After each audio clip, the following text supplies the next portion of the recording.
All right. Welcome to the 2024 SEC Baseball Tournament Championship postgame press conference. Joined by the runners-up, the LSU Tigers, represented by head coach Jay Johnson, catcher Alex Milazzo. In a moment, Coach will give us an opening statement, and then we'll take questions directed only to Alex, please. Diego and Grant have wireless microphones. Please raise your hand, wait to be called upon, and identify yourself when the microphone gets to you. Coach? Yeah, very proud of our team this week. Accomplished a lot.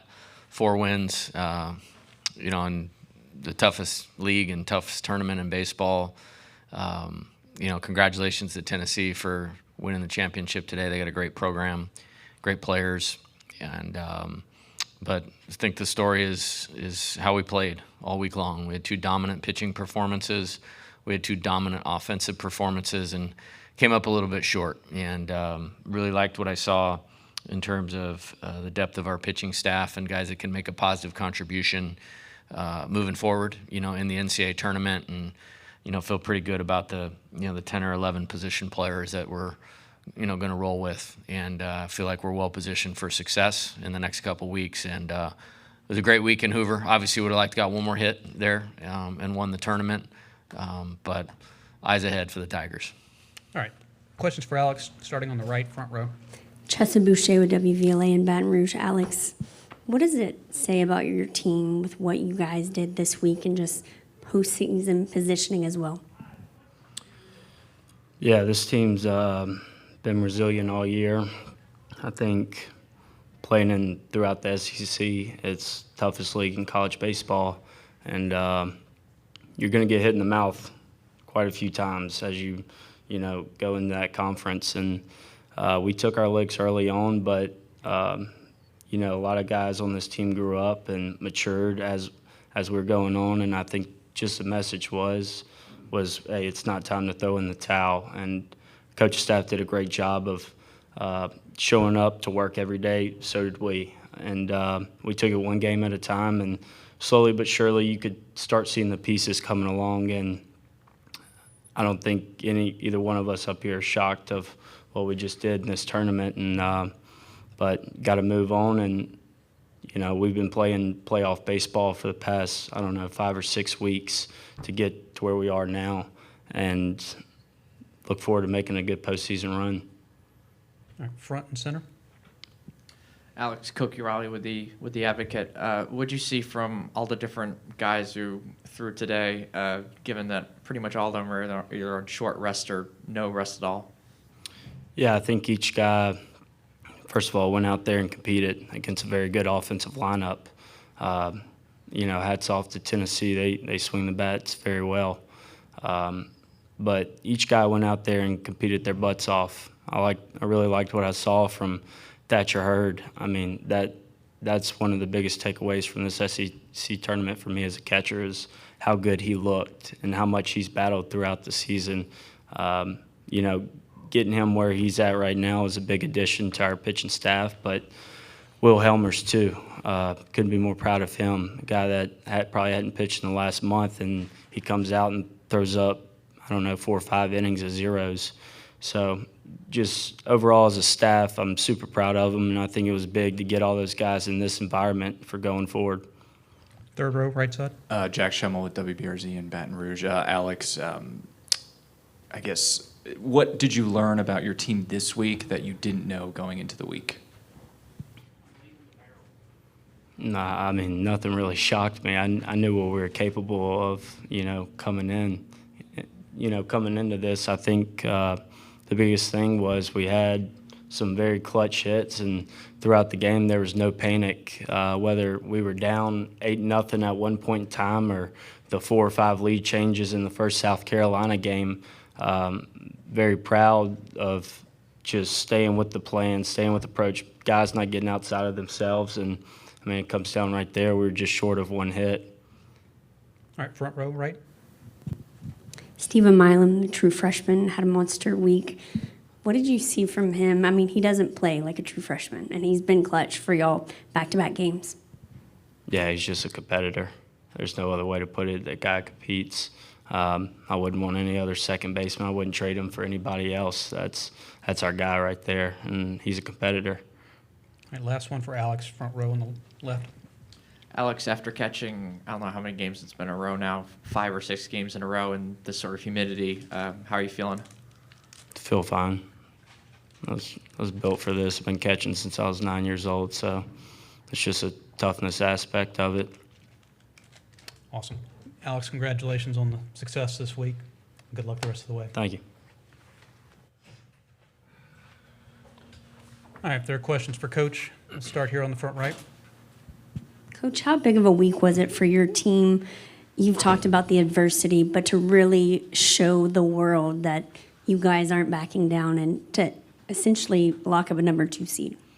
Yeah, I think I'm just proud of the play, and I'm proud of the growth. You know, we're in a tough spot. You know, as we talked about throughout the week, halfway through league, a lot of that had to do with the league. You know what I mean, and to kind of, you know, flip the script, you know, in the second half and play consistently, and then come here and then win 4 games and, you know, be a base hit away from being in extra innings, you know, in this thing.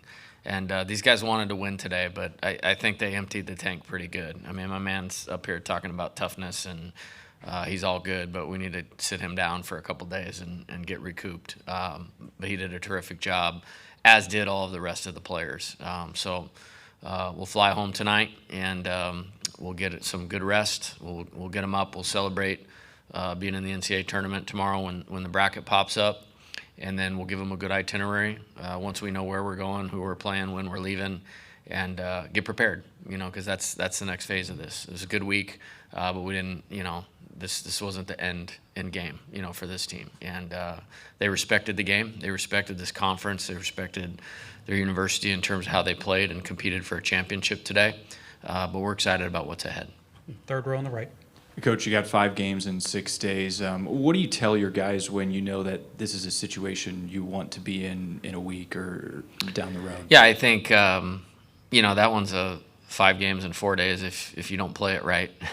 So we can draw from this experience in terms of what it takes to win. And, you know, I'm assuming we'll be on the road, you know, obviously. And, you know, get there early, get prepared, get rested, get focused on what the game calls for out of winning baseball. And I think we're well positioned to do that. I think we have a clear identity now. I think roles are pretty established in terms of what we're going to do, how we're going to do it.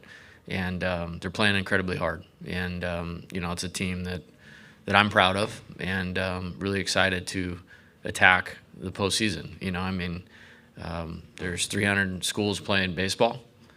310, something like that. There's only 64 having practice tomorrow or Tuesday. And we're one of those, and we've earned the right to compete to go to the College World Series and play for the national championship, you know, that we currently have. And that's pretty awesome. First row in the center. Coach, is there any update on Christian Little?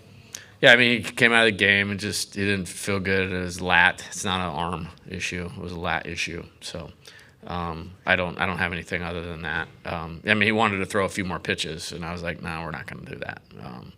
So I'm optimistic. You know, whatever treatment we can get him, we'll get him. I will say that I'm optimistic about our staff, though. Obviously, he's a big piece, but I feel like this week showed we have more guys that I'm comfortable going to. Fourth row center. John Eads, WAFB. Coach, you mentioned yesterday that when you guys got swept by Tennessee in mid-April, you would kind of hit rock bottom, so to speak. But now you go out there and you push them to the brink. How far has this team come since then, and how noticeable are the changes? Yeah, I think we've come a long ways. I always believed we had a good team. I think, you know, there was a lot to that where we were at that time. But I think it's a good, I don't know, it's not a story. It's a good life lesson, as I would say, that sometimes when it's hard and if you just put your head down and work and focus on what's relevant and try to execute your job to help your team win better day after day after day, that you can become a better player. You can positively impact your team both on and off the field. And I think it's a locker room full of guys that have done that and are doing that. And I'm really excited about what's ahead. And I'm really excited about playing in the postseason, you know, and the opportunity that presents this particular team. And I think we're well positioned to be successful. Third row on the left. Jay, Kevin Skarbinski with the SEC blog. Record attendance for the week, second largest single game attendance today. Can you add any more superlatives to what people have said about this event in this venue? And do you think it will carry over to next year when we've got a new format and 2 more teams? I sure hope so. I'll tell you, the national anthem was finishing up, the flyover, and the whole crowd chanting LSU. I got some chills. Then I don't only remember feeling that in Omaha last year. And there's nothing like this. There's all these things going on in debates of how many teams and this and that.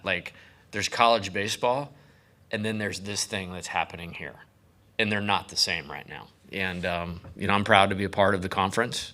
I'm proud to compete against the teams that we're competing against, and I think we'll be well represented in the postseason, not just in bids, but in terms of how everybody plays. And the programs have just advanced so far, and let's just call it whatever, the last 20 to 30 years, that it allows for an environment, to be like this. This is my third one.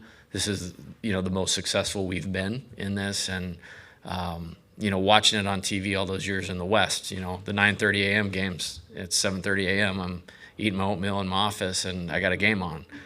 Always thought this was really cool, and it just seems to, continue to separate itself from the pack. Second row left. Joe Healy, D1 Baseball. What do you think Dylan Lloyd did in that game to kind of put the game in a sleeper hold there for 4 Yeah, 2/3? he did a nice job. I think they pitch well. They pitch really, really well. They don't miss over the plate very much. They seem to keep the ball away from the hitter's eyes well. They change speeds. They pitch, and he did that today. And he's deceptive. He hides the ball really well. Nice performance, by him. Time for 2 more back toward the right. Coach Alfred Esmond, Southeastern 14. Looking ahead to the NCAA tournament, obviously the title run from last year, how can you use that wisdom for your team heading into this one this year? Yeah, I think there's a lot of things that are relevant. It'll be a little different. We played at home for both rounds, so that's a little bit different. I think we can utilize this week in terms of things that can be really positive for our team in terms of preparing. But I think perspective is important. There's a few things. Your 5 wins from the College World Series, your 10 wins from a national championship. Okay? When you say it in that terms, it feels a little more attainable. Then there's the whole, the movie Hoosiers things. You don't look at the next step till you cross the one in front of you, and the self-discipline to do that. And that's one of my strengths, I think, as a coach, and helping them do that. And I think this team has the self-discipline and the maturity now to be able to take whatever the challenge is and do the things required to help us play well in postseason baseball. And it's a great opportunity for this team. All right, last one, front row. Coach, you mentioned that there are some guys out in the bullpen outside of obviously just Christian who have sort of maybe risen in your estimation over this past week. Who are some of those guys over the last 3 games or so? I feel like there's a lot more we can get guys in and out in short spurts and feeling a little better about their niche for certain types of hitters. I think, we had 2 high-scoring games the last 2 days. However, the tipping point, we got zeros at the end of the game when we needed to be able to win 1-run games. And that's something that I take a lot of pride in. We lost one today. But, Alex mentioned, Thatcher throwing the ball well. I have a lot of trust in Sam Dutton, obviously. Kate Anderson, that was really good to see out of him the last 2 days. Will Helmers, and they're all different, and they're all a little unique. And, I credit Tennessee because they seem to have that too. They have a lot of variety in their arms and what they can do out of the bullpen and match up, and they pitch to their strengths very, very well. We're starting to round into that form a little bit closer with more guys, and it gives us a little bit more options. And I'm excited about that. And, I think we're as good at the front of the game for 2 games as anybody. I really believe that with all my heart, and can't wait to, flip the ball to those guys again. All right, congratulations on your play this week, Coach. Okay, thank Safe you. travels. Appreciate it. Thank you, everybody. Thanks, Coach. Yep.